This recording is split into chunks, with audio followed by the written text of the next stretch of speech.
আমাকে একজন কমেন্টস করেছিল যে আমার এক ফোন থেকে আরেক ফোন হোয়াটসঅ্যাপ কানেক্ট হয়, বাট হচ্ছে ডাটাটা ব্যবহার হচ্ছে না। তো আসলে এটার সমাধানটা কি? তো আমি আসলে আজকে আপনাদেরকে এই সমাধানটা করে দিব। এটা আসলে শুধু আপনার একা সমস্যা না, এটা আসলে অনেকেরই এই সমস্যাটা হয়ে থাকে। তো চলুন শুরু করা যাক। চলে আসলাম ফোন স্ক্রিনে। তারপর আমাকে প্রথমে যেটা করতে হবে সেটা হচ্ছে আমি সেটিংস অপশনে যাব। সেটিংস অপশন থেকে নিচে আসবো হচ্ছে স্ক্রল করে, এখানে লেখা আছে পোর্টেবল হটস্পট।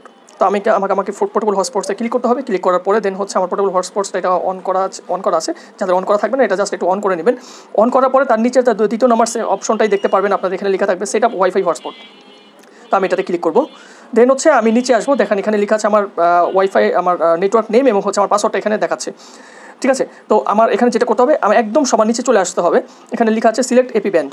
তো এই সিলেক্ট এপি ব্যান্ডটা আমার এখানে 2.4G ব্যান্ড দেওয়া।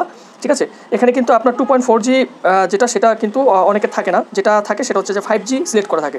তো 5G যখন সিলেক্ট করা থাকবে তখন কিন্তু আপনার এই ফোন থেকে কিন্তু হটস্পট কানেক্ট হবে, কিন্তু আপনার ডাটাটা কিন্তু ইউজ হবে না। তো আপনাকে যেটা করতে হবে সেটা হচ্ছে যে আপনাকে এই 5G থেকে আপনাকে 2.4Gতে কনভার্ট করে দিতে হবে। দেন হচ্ছে আপনাকে এটা সেভ করে দিতে হবে। ব্যাস, কাজ কমপ্লিট। আপনার সাথে সাথে আপনার এই ফোন থেকে যে ডাটাটা আপনি ইউজ করতে চাচ্ছেন আপনার অন্য ফোনে, সাথে সাথে আপনার ফোন থেকে এই ফোন থেকে ওই ফোনে আপনি ডাটাটা ইউজ করতে পারবেন।